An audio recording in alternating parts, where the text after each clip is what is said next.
Bonjour les passionnés de voyage hors saison et loin des foules. Nous arrivons le soir en Corse, à l'improviste sur la côte entre le Cap Corse et Saint-Florent. Nous ne pouvons pas ignorer Nonza même si le village est très touristique. Certaines églises comme San Michele nous rappellent la Sardaigne. D'autres églises ont un passé de cathédrale. Nous arrivons le soir à Bastia, mais nous ne visitons pas la ville.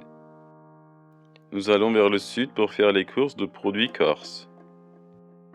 Nous montons au col de Teghim, le soleil se couche sur l'étang de Biguglia.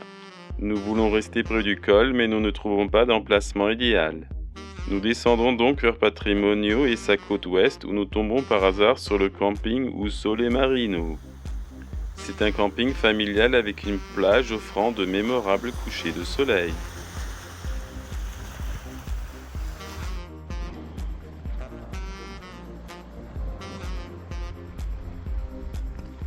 Nous y passons 2 nuits en arrivant en Corse et 2 autres avant de retourner sur le continent. On a même une place au premier rang avec vue mer. Le deuxième soir, nous explorons le cap rocheux de la Punta Saetta que nous voyons de notre emplacement. Il est formé de conglomérats et de bancs calcaires fortement érodés par la mer. Les couches calcaires descendent vers la pointe, mais on ne peut pas y tourner pour continuer en direction de Saint-Florent. On admire un peu la vue, mais nous savons que nous devons monter bien plus haut pour rejoindre l'ancien chemin douanier.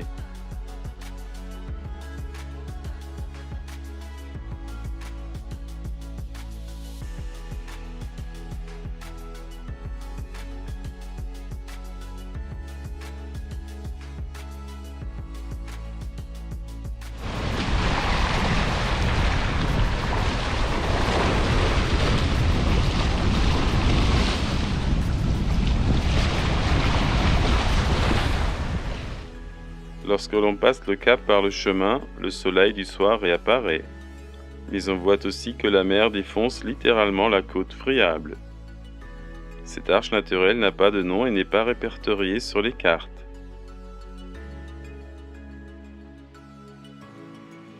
Elle n'existe sans doute pas longtemps sous cette forme.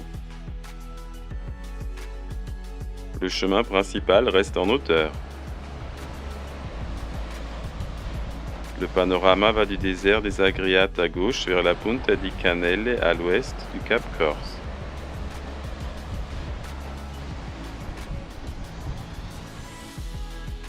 Il se fait tard et nous revenons sur nos pas après cette première petite excursion.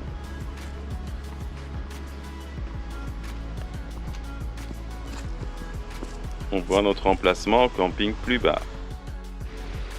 Un autre coucher de soleil bien paisible s'offre à nous.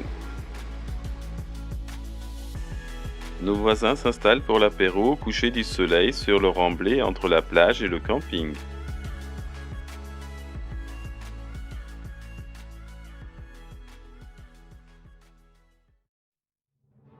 Le lendemain est encore radieux. Après une pause sous une cabane en bois flotté, nous explorons la partie nord de la plage.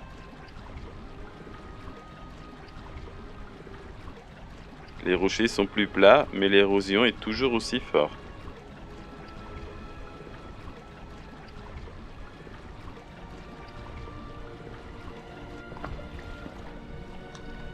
Le calcaire est rongé de toutes parts et donc très pointu. Mieux vaut ne pas tomber ici.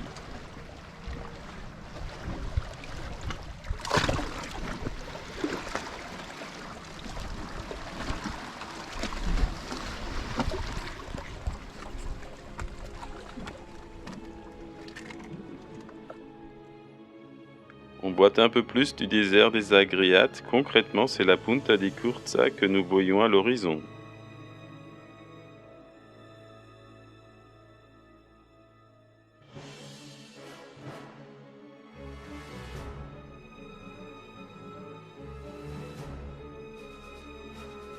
Une autre petite plage se trouve au nord de celle du camping.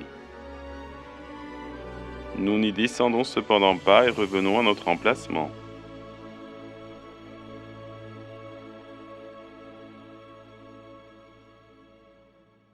Cette vue date de notre deuxième passage au camping, nous avons alors une autre place. Un habitué nous rend visite à midi. Nous séchons du pain pour avoir des croûtons avec la soupe de poisson. Le dernier après-midi, nous repartons vers le sud. C'est surtout pour voir un petit phare, mais nous avançons aussi un peu plus loin. Le sentier des douaniers longe la falaise, il est agréablement divertissant.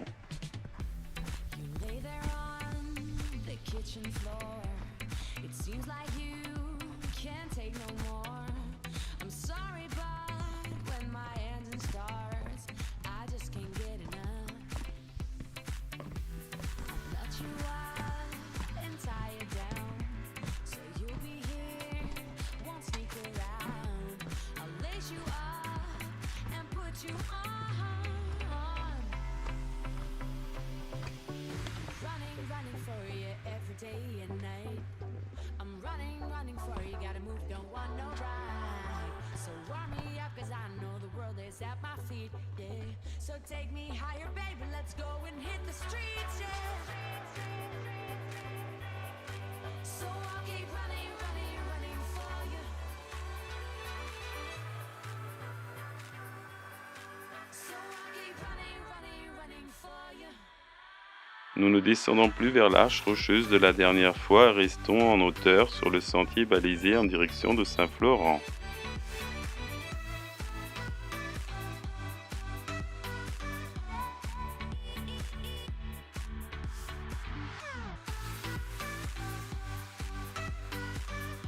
L'arche rocheuse sans nom vue ici de l'autre côté. La côte est enfin plus basse et plus dégagée, mais la mer a creusé des galeries sous les dalles pentues.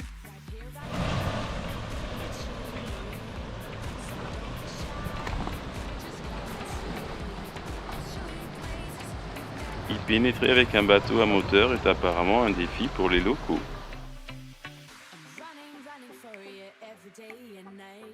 À la fin des dalles, il y a une possibilité de descendre vers le rivage.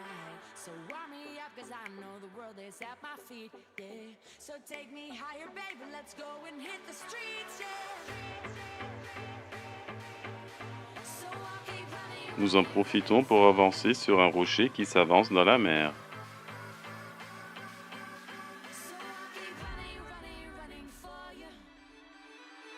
On voit ici assez bien les diverses couches calcaires qui s'effritent aussi de manière différente.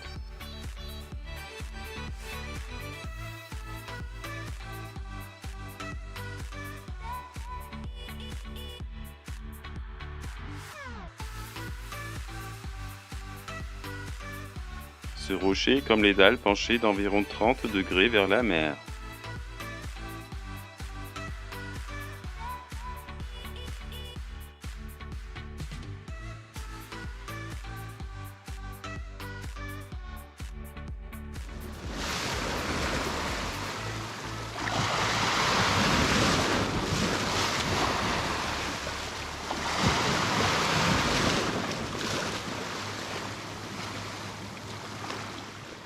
Nous continuons la marche sur ce sentier du littoral corse.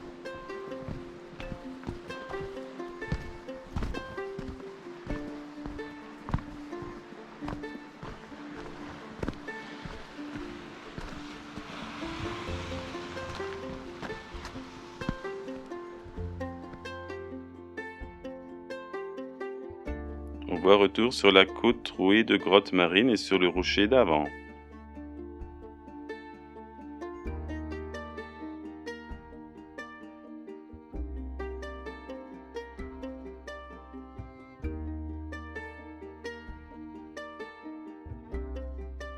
En tournant au cap suivant, on tombe sur le petit phare de la Punta Vecchiaia. Il guide les bateaux vers Saint-Florent.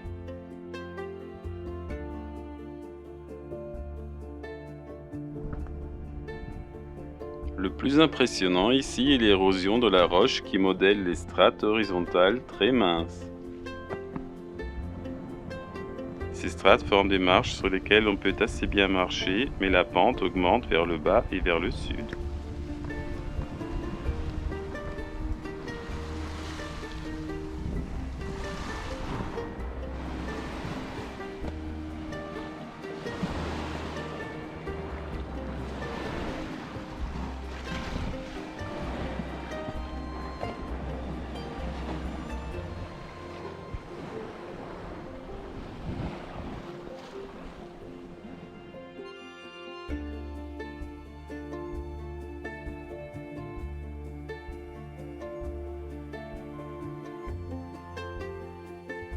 Il est clair que les petites marches en surplomb peuvent aussi casser en marchant dessus.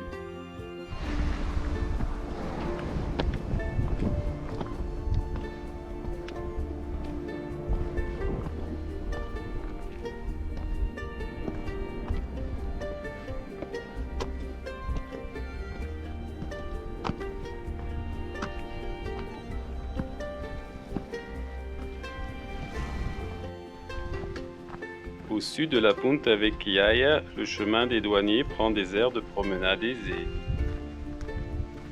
On passe ici sous quelques villas cachées dans les arbres. Nous arrivons à la Calanca di Attore. Ici aussi se trouvent des entailles profondes dans la roche. Le chemin passe juste au-dessus.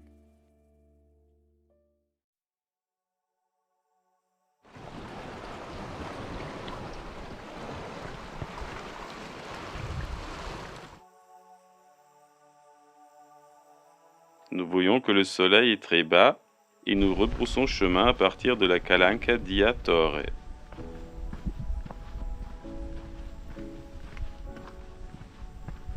Le chemin sous les pins parasols est couvert de leurs aiguilles.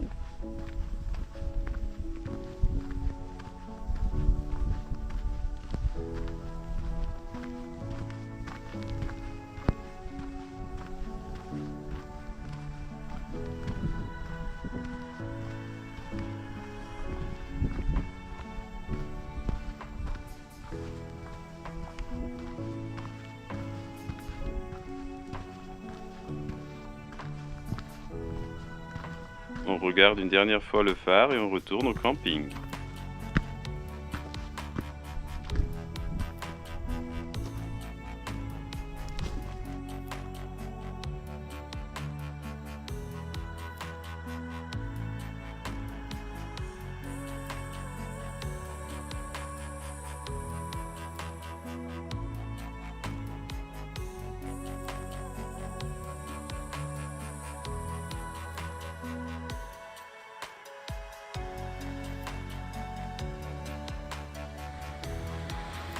Et on enchaîne encore un coucher du soleil.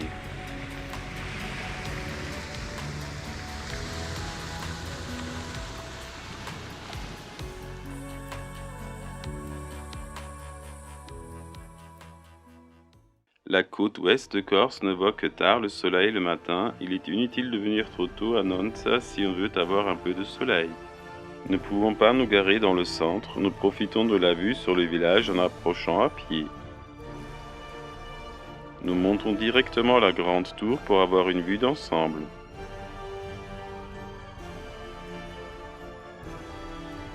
Au nord se trouve une grande plage grise. La plupart des maisons et l'église de Nonza sont couverts de lauze.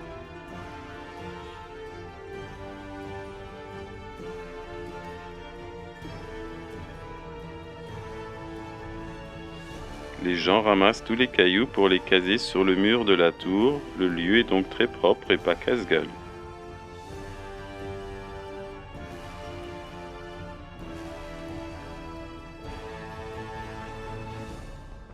Sous la tour se trouve un café très hip mais qui tente d'attirer la clientèle dès 10 h du matin.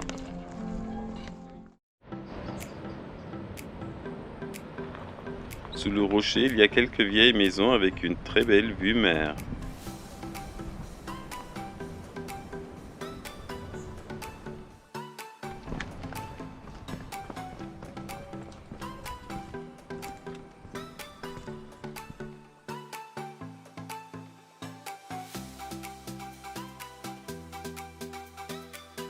L'église est sacrée à Sainte Julie, le bâtiment est baroque, pas trop écrasant, mais rien de spécial non plus.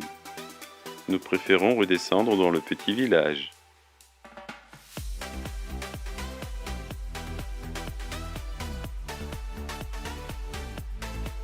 Nous retournons à la voiture garée au-delà de la chapelle mortuaire au sud de Nonza.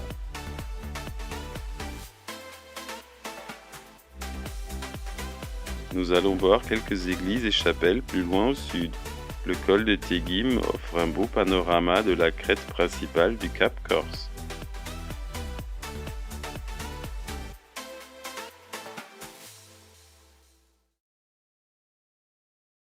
San Michele est une petite église d'architecture romane pisane polychrome construite sans doute vers 1140. L'alternance de pierres de couleur verte, c'est de la serpentine, et blanche, c'est du calcaire, assemblés irrégulièrement et semblables au prestigieux édifice de Pise. Il y a un parking à l'ouest et une place vague dans un virage de la route à l'est. En dehors de sa polychromie, l'église présente de remarquables motifs naïfs que l'on retrouve sur ses murs et qui sont étonnants par leur fantaisie et leur variété. Les modillons représentent des personnages ainsi que divers animaux. Présentes sur chaque façade, les étroites fenêtres meurtrières sont ornées de remarquables linteaux, frises et entrelacs de serpents. L'édifice est ceinturé d'une frise formée de petites arcades aux bases sculptées de motifs divers. Gerbes de blé, pièces, mains coupées, ciseaux.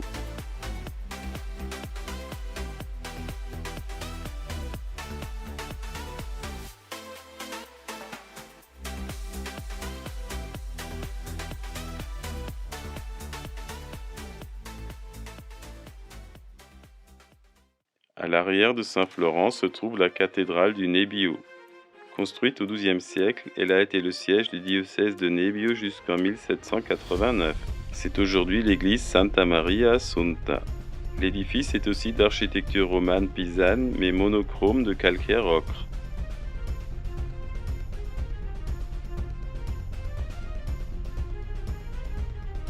En face de la cathédrale se trouve une somptueuse chapelle mortuaire. On en trouve beaucoup en Haute-Corse, mais beaucoup sont aussi en ruine.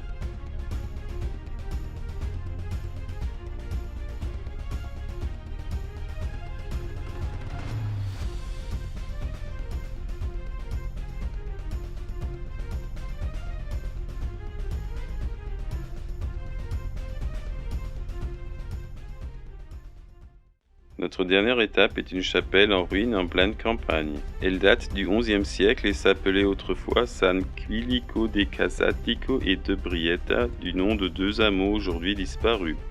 L'édifice a été remanié au XVe et au XVIIe siècle avec l'ajout d'un clocheton surmontant la façade occidentale. La nef se termine par une abside en cul de four.